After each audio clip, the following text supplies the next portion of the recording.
김광수의 경제데이트 110회 2부 시작합니다. 안녕하세요. 소성민입니다. 네, 안녕하세요. 길경식입니다. 네, 김광수입니다. 안녕하세요. 광변입니다.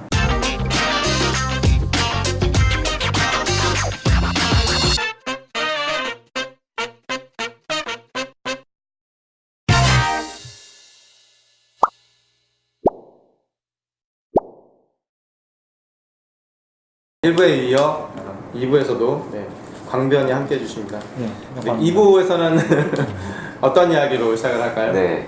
지금 이제 일부에서 일본의 이런 경제 보복에 대해서 한국 정부가 할 수 있는 뭐 뚜렷한 대책이 없다라고 이야기를 했는데 네. 그렇다 보니까 정권과 관련된 사람들이 언론을 통해서 이제 선동하는 이야기들을 계속 쏟아내고 있어요. 대표적인 이제 예를 들면 조국 민정수석이 네. 죽창가를 페이스북에 공유를 하면서 옛날에 들었던 노래인데 그 요즘 생각난다면서? 민초와 의병들이 봉기해서 나라를 구하고 했던 그때 뭐 그게 생각난다면서 그거를 올려놨고 또 문재인 대통령은 며칠 전에 이제 전남 쪽에 가서 블루 이코노미 경제 비전 선포식이란 걸 또 했더라고요. 밑도 끝도 없는 말씀하셨네요. 3년 동안 맨 비전만 선포하네. 대통령하기 참 쉬워요. 비전만 선포하면 되니까.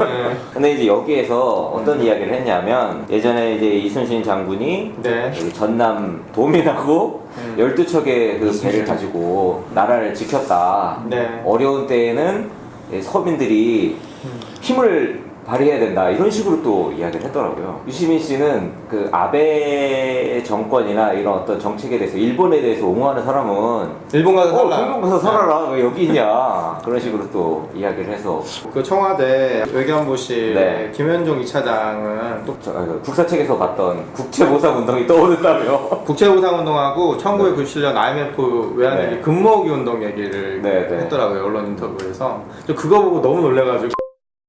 문제가 이제 터졌잖아요. 네. 네. 그러면 예를 들어서 일본의 경제 보복 조치에 대해서 대항하는 이제 조치를 취하려면 어떤 조치를 상식적으로 반대로 우리가 일본에 대해서 일본이 꼼짝 못할 수 있는 그런 부품이나 소재나 제품을 네네네. 수출 규제하는 조치를 취하는 게 맞대응이죠. 맞짱 뜨는 거 아니에요? 네. 그렇죠.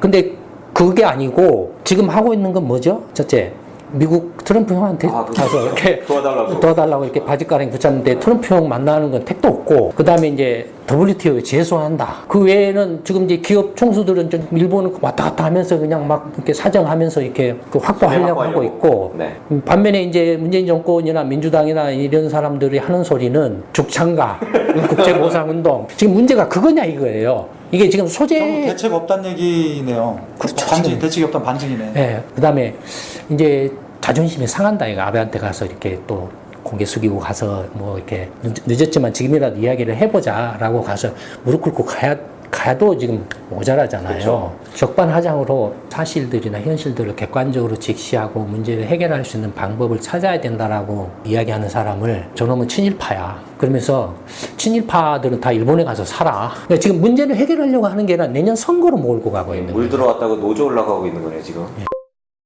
뭔가 어떻게 좀 해야 될까 전에도 이렇게 이야기를 했잖아요. 네. 분명히 아베도 자기 정치적 목적이나 의도도 있다 이거예요. 네. 그다음에 참여 선거가 갖는 의미가 일본의 이제 개헌 문제하고 직결돼 있고 개헌 문제는 아베 정권 다민당도 하려고 하고 있고 미국도 일본한테 개헌을 하라고 요구를 하고 있다 이거예요. 네. 그 이유가 뭐냐 이거예요. 중국의 대두로 인해서 세계 정세나 동북아 지역의 정세 패러다임이 바뀌었다라는 거예요. 2011년에 그 다오이다오 센카쿠리얼도 영토 분쟁으로 인해 가지고 이제 위협이 늘어났다라는 거예요. 직접적인 위협이. 그다음에 북한 문제도 있고 여러 가지 문제들이 있다 이거예요. 미국은 계속 지금 압박을 가한다 이거예요. 지금은 세상이 바뀌었는데 그 낡은 헌법을 그것도 메가드가 만들어준 헌법인데 평화헌법은 그걸로 이렇게 무인승차 해왔는데 더 이상 안 돼. 이제는 니네들 그 헌법 바꿔서 니네들도 좀 이제 방위력을 이렇게 일정 부분 분담을 해야 돼. 미국이 다 이렇게 뒤집어 쓸 수가 없어. 일본이 이렇게 공격을 받으면 미국은 일방적으로 와서 방어를 해줘야 되는데 미국이 공격받으면 일본은 방어를 와서 해준다는 의무가 없다라는 거예요. 지금 그 평화법에는. 이제 그게 도저히 용납할 수 없다, 이거 받아들일 수 없다 이거예요. 미국만 가서 전쟁한다 이거예요. 그러면 일본은 뭐냐 이거예요. 헌법 때문에 못합니다. 근데 돈을 냈어요 처음에는. 근데 나중에는 미국 여론이 어떻게 바뀌냐면은 니네들 돈만 냈지 실제로 가서 전쟁에서 죽은 건 미국 병사들이야. 이렇게 말이 나온 거예요. 얘네들도 직접 전쟁에 참가해. 한국 입장에서만 일본을 바라볼 게 아니라 동북아 내지는 세계 전체의 어떤 그 패러다임의 변화의 틀 속에서 일본의 그 입장이 어떤 위치에 이렇게 어떤 상황에 놓여 있고 일본의 정치 지도자들이라면은 어떤 지금 선택을 할까, 어떤 행동을 할까를 있는 그대로 읽어야죠. 그리고 애초에 재무장의 명분도 미국의 방위군단 측면이 거의 전부네요. 그다음에 재무장을 했을 경우에 중요한 건 한국하고 일본하고 서로 윈윈할 수 있는 그 구조를 만들면 되죠. 외교 군사 안보적 구조를 만들면 되죠. 우리 식민 지배했던 그때 그 제국주의 일본이 아닌 거잖아요. 그렇죠. 지금 함께 가야 되는 이웃 국가인 거잖아요. 엄청난 경제 대국이고 종속돼 있는 부분은 종속돼 있는 거고 네. 또 대등하게 관계를 맺어야 될 부분 맺어야 되는 거고 또 외교적으로 교섭할 부분은 정말 많은 대화를 해야 되는 거고. 네. 근데 지금 의병 이렇게 자는 거잖아요. 정부는 의병 네. 일으키자. 아베 정권 입장에서는 어쨌든 지금도 사실은 이렇게 중의원은 3분의 2 이상 의석을 확보를 하고 있어요. 근데 참의원은 60%예요. 그러니까 66% 이상 과반 3분의 2 이상을 해야 단독 개헌 발의가 가능해요. 근데 이미 그렇게 생각을 해보세요. 세계 어느 나라치고 한 정당이 60% 이상의 지지를 받은 나라가 없어요. 그럴 정도로 지금 현재 압승 상태예요. 그럼 뭘 말하냐면 일본의 야당이 완전 개판이라는 거예요.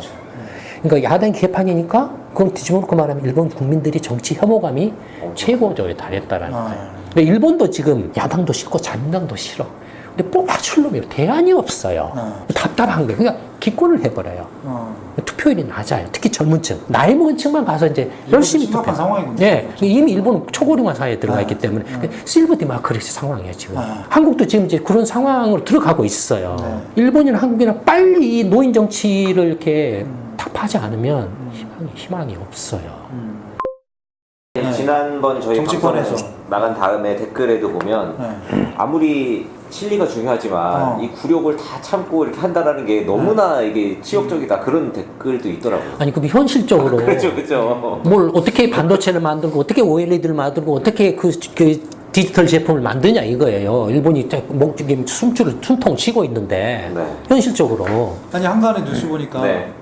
그 일본이 안 주면 러시아에서 가져오면 되잖아요. 그게 거의 뻥에 가까워요. 뻥에 가가지고. 네, 뻥에 가까워요. 그러니까 러시아 푸틴이는 이렇게 항상 문제 있으면 가서 깝죽거리면서 그렇게 찔러봐요. 찔러보고 그 공급할 수도 없고 또 이렇게 러시아도 이미 유엔 제재를 받고 있는 상황이고 예, 러시아한테서 공급을 받으면 또 러시아한테 붙잡히는 거예요.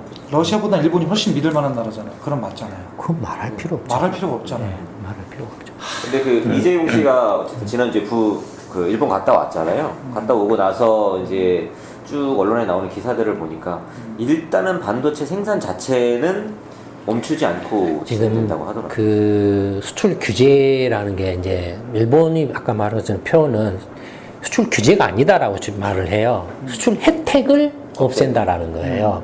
그동안은 한국에 대해서 우대 조치를 해줬다라는 거예요. 그 우대 조치를 해줬기 때문에 규제가 아니라라는 거예요. 그러니까 이런 말 하나하나에서도 말싸움이 됐든 말장난이 됐든 말싸움 하나하나에서도 명분이 없어요. 한국 문재인 정권이. 그전에는 이제 그냥 그 심사라, 이렇게 프리패스였어요. 네. 근데 지금은 그 소재를 갖다가 들어오려면은 들어올 때마다 건마다 서류 신청해서 승인 허가를 받아야 돼요. 그게 이제 시간이 많이 걸린다라는 거예요. 그러니까 아베 정권은 승인을 해준다라는 제스처를 보이고 있어요. 네. 왜냐면은 승인 안 해주면 자기들도 피해를 보거든요. 그러니까 승인을 해줘요. 해주는데 꼬장을 부린다라는 거죠. 창피하고 굴욕감을 준다라는 거예요. 문재인 정권에 대해서 이렇게 쪽팔리게 만든다라는 거예요. 그런 것도 몰라요. 제가 이런 식의 행동을 보이는 걸 보면 부끄러움이나 창피함이 뭔지도 모르는 것 같아요. 제가 이렇게 대응을 하는 걸 보면. 아직도 뭘 어떻게 상황을 파악하고 이걸 어떻게 풀어가야 된다라는 그런 해결의 실마리조차도 지금 못 찾고 있다라는 거예요. 못 찾고 있는지 찾을 생각을 아예 안 하고 있는지 아니면 더 악질적으로 이걸 악용을 해가지고 내년 총선 때 한몫 챙기려고 하는 건지. 내년 총선까지 먹힐까요? 이렇게 질질 끊어서 갈 수 있을까요? 지금 믿는 구석이 있어요. 니네들이 그래서 뭘 어떻게 할 건데. 니네들 자한당 찍을 거야? 그거예요. 비판의 목소리가 나와도. 네. 그래서 니네들이 누구를 찍을 건데. 그거예요. 그래서 이순신 프로젝트를 하고 있는 이유예요. 근데 그런 말도 안 되는 협박이 이미 오래 전부터 그렇죠. 최악착 해가지고. 최악착이라는 그런 이름으로 음. 이렇게 악이 계속 이렇게 지속돼 왔어요. 그러니까 국민들도 지금 민주당 싫고 자한당은 싫어요. 이미 안철수 바람 때 그건 확인이 됐어요.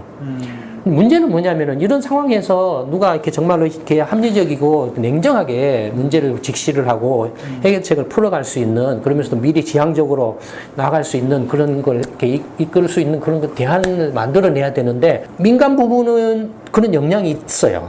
근데 그런 민간 부분의 역량을 결집한 제3의 정치 세력, 대한 세력이 없다라는 데 문제. 그거를 하시겠다고 나오신 분들이 있었잖아요. 제3지대론이니 뭐. 근데 그 선거 때만 선거 그냥 때만. 오합지졸로 네. 오합지졸로 나와서 몇 명이 모여서 이렇게 해보자 생각을 해보세요. 민주당이나 자한당도 이미 몇십 년 동안 기득권으로서 어쨌든 간에 모양새는 각 직군별로 전문가들을 모아가지고 정권을 꾸려온 그런 세력들인데, 선거 때 그냥 갑자기 오합지졸로 이렇게 몇십 명 모아가지고 이렇게 하자라고 한다라고 그래서 이게 민주당이나 자한당의 아류에 불과하지, 이게 제대로 정말로 체계적으로 어떤 그 이렇게 정책 역량을 키우고 훈련하고 그래서 세력화해서 조직화해가지고 흔들림 없이 국가의 경영을 이끌어갈 수 있는 세력으로서의 어떤 대안을 못 만들고 있다라는 거예요, 지금.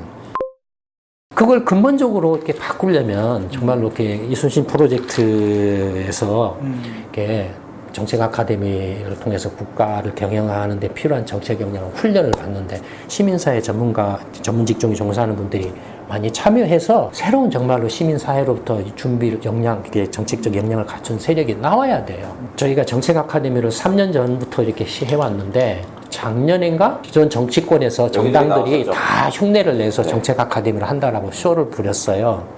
다 없어져 버렸어요, 지금. 아, 그게 이순신 정책 아카데미 따라한 거예요? 네.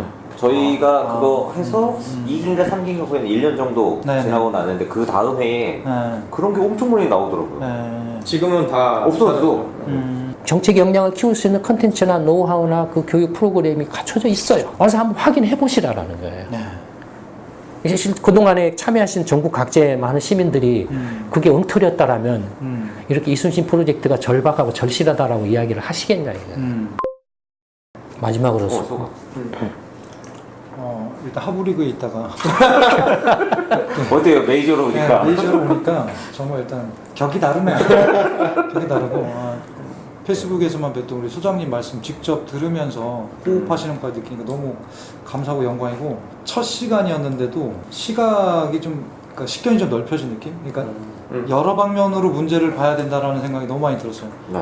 그리고 언론은 정말 역시 믿기 힘들구나, 그거 또 한 번 느꼈고, 그리고 문재인 정권 실정이 여러 군데서 벌어지고 있는데 왜 실정인지가 좀 명쾌하게 좀 드러난 것 같고, 해결 방안까지 말씀해 주시니까 좀 자주 듣고 싶고 자주 해주세요. 오십시오. 자주 영광이죠. 네. 감사합니다. 김광수의 경제데이트 111회 2부. 일본 정치 지도자의 입장이라면 어땠을까? 과연 한국 입장에서만 일본을 바라볼 것이 아니라 전 세계 동북아시아 전체 판세 속에서 일본을 어떻게 바라보고를 어떻게 윈윈하는 구조를 짤 것인지 그런 얘기를 해주셨고, 이를 해결하기 위해서 이제 일반 시민 사회에서 21세기를 대비할 수 있는 정책 역량을 키울 수 있는 그런 정치 세력이 나와야 된다. 그런 거를 체계적이고 컨텐츠 있게 일반 시민들의 정책 역량을 키울 수 있는 그런 시민들의 정책 훈련의 장이 바로 정책 아카데미다. 네. 예, 그래서 많은 분들이 참여해 주시길 바라는 그런 말씀으로 마무리를 해주셨는데요. 오늘도 또 되게 유익했던 것 같습니다. 이것으로 김광수 경제데이트 111회 2부를 마치겠습니다. 감사합니다. 감사합니다.